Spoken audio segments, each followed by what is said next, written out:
Now I've got both of these assembled. The next thing is to set them up.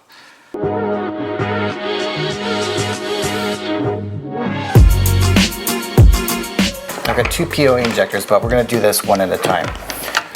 So this PoE, which means power over Ethernet, the way I've got this set up is that I've got this LAN port plugged into a switch that's going to be providing this internet later on. You don't necessarily need that to get that set up. I just want to test the internet connection between the two when I get everything connected. So the first thing we'll do is plug in this PoE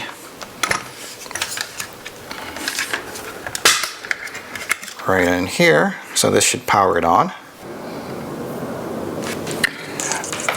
Alright, so we'll plug, so we've got this PoE, which is going to provide power over Ethernet for this PoE in. Plug that in right over here. Check 1, 2. Is my audio coming through? Alright, so we'll put that right in here. And now we've got some lights going on, which is a LAN connection. And then we've got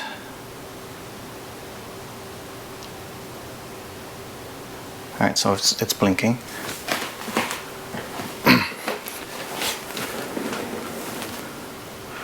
While that's powering up, let's go ahead and get the app. So let's switch over to, alright, so let's head over to the App Store. Look for UISP, and let's go ahead and get that. I've seen a couple of folks on YouTube do this by connecting the Ethernet to the laptop and then setting the IP address to the .20, which is the default IP address. I think it's 192.168.1.20, which is the default IP address of these devices. But since these have Bluetooth, I think we can just go ahead and connect to these. So let's go ahead and accept these connections. And there we go. It says LR60 or AirFiber 60LR needs setup. Let's go ahead and do that. And we're going to set this up as the access point. And what I've done is I put a little sticker on there that reminds me that it's the access point. I'm going to go ahead and agree. Continue.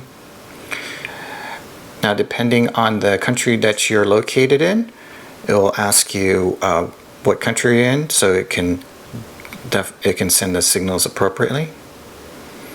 And we're going to go ahead and create a new access point.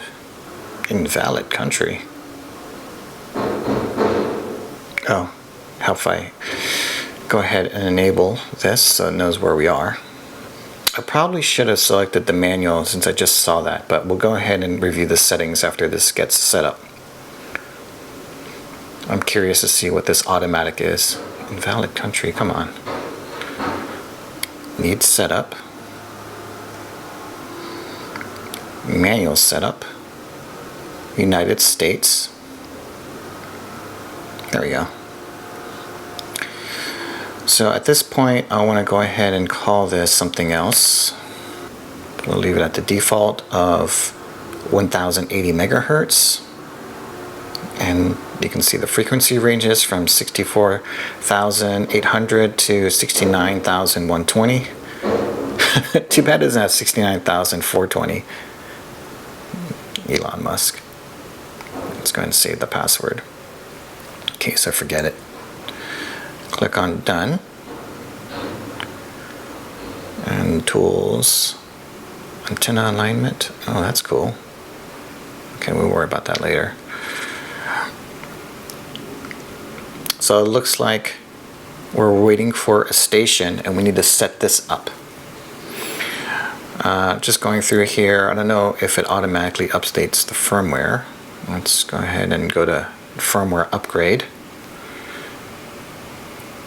And there is AirOS 2.4.0, and it came out on the 19th, which is basically a few days ago. Alright, so let's go ahead and get that installed. Upgrade firmware.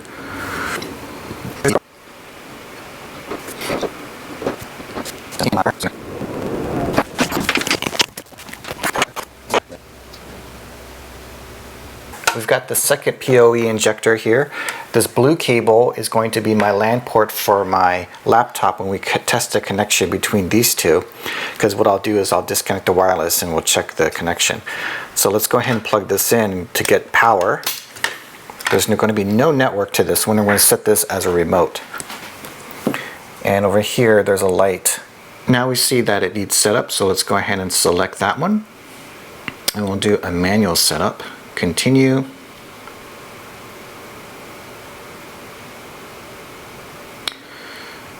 We're not going to select access point, but let's go ahead and select the wireless network.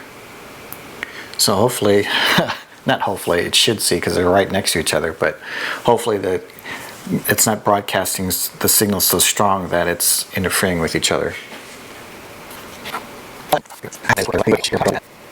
Yeah, it sure is taking a while for the site survey. Maybe what I'll do is let's just go and upgrade the...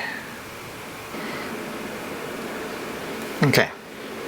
So it looks like when I upgraded the firmware, it reset the wireless access point. So let's go ahead and set this up.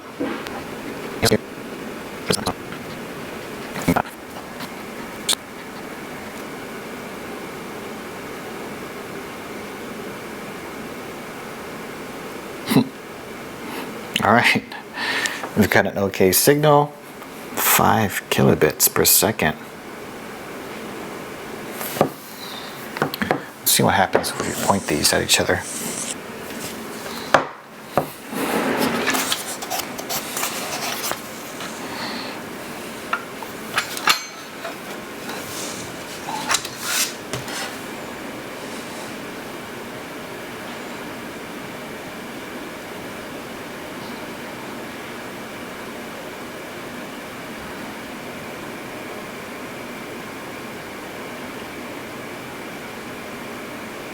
.8 gigabits per second. Okay.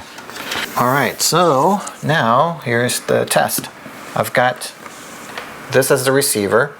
It's going into this. It's going into the StarTech Ethernet adapter to USB-C. Let's plug this in over here. And let's show my desktop here and turn off Wi-Fi. Go to Open Network Preferences. And it shows that I'm connected here. And let's go ahead and just do a quick speed test.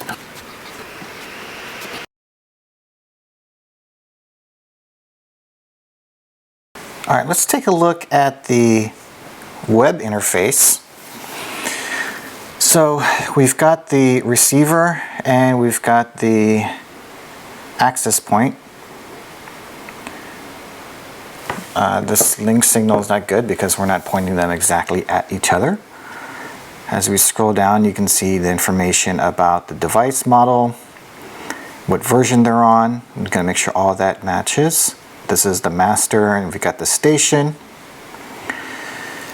And we've got 1 gig Ethernet full on both sides. And this one actually picked up a GPS signal. I'm going to have to blur that out. Take a look at the wireless settings. We'll leave it on DHCP right now. Management VLAN. Let me turn off the... So there's a bit more information on the web browser. Got the latest firmware. Reboot, reset, locate, regulatory, download support information, device model. It's a pretty nice interface.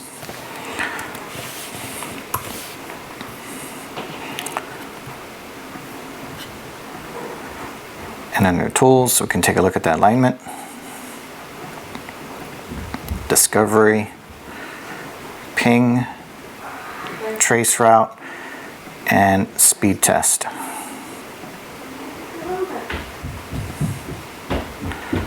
Let's go ahead and start.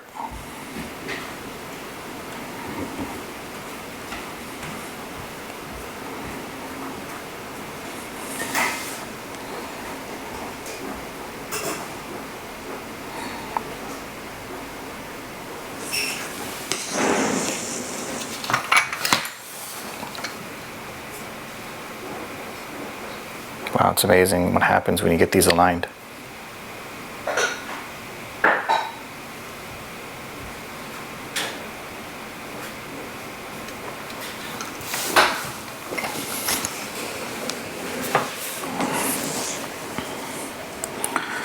Alright, looks like everything is connected.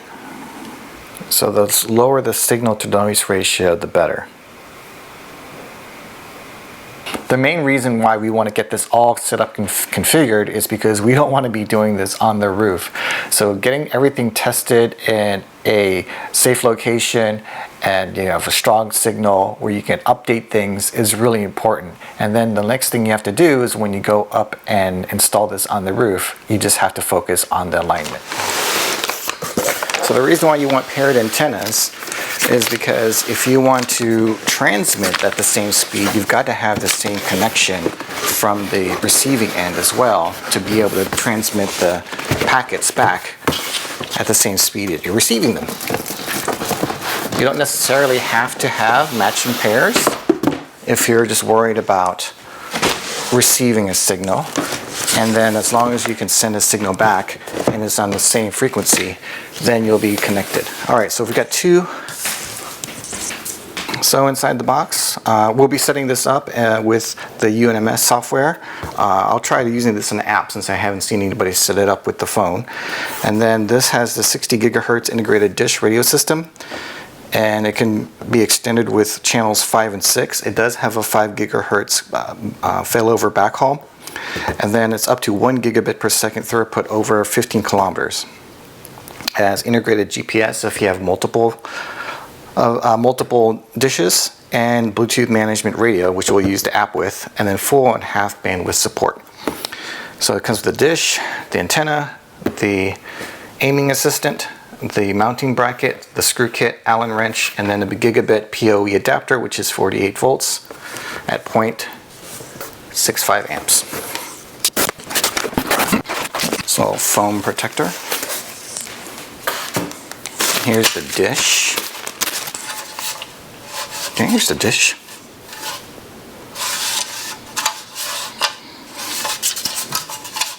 It's got a PoE injector.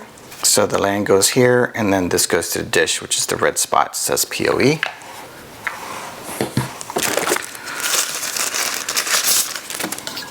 The aiming device. Power cord. Oh, now this is kind of heavy.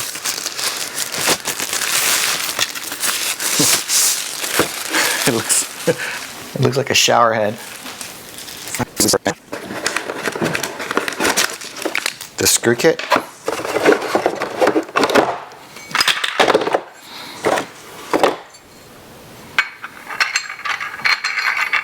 Mounting bracket. The Allen wrench.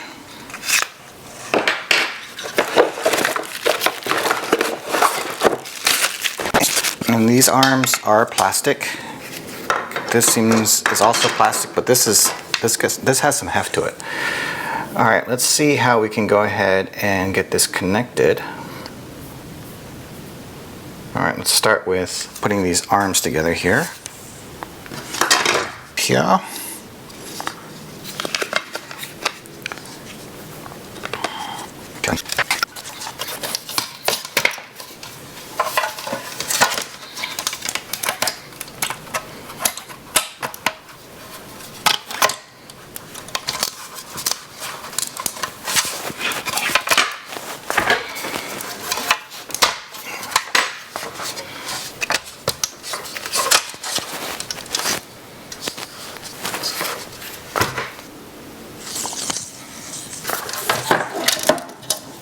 That's where we screw it in. Okay. Okay, so here's where the Ethernet plugs in. It routes through here, and it comes out the back right there, and you just screw that to secure the antenna.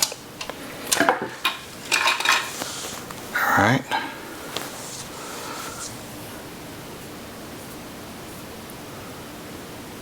Okay.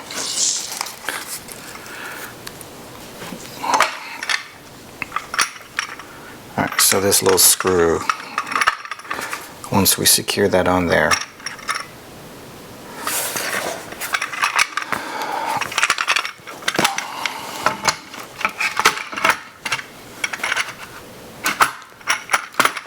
got it, okay.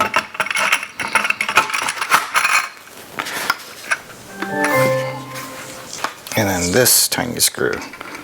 Good. All right. This adapter or this bracket has some adjustments right there, and then you can make it go up or down, or left and right. So that's how to set up the first antenna. It's going to be the same process for the second antenna, so I'm going to go ahead and do that now, and then I'll show the connection process.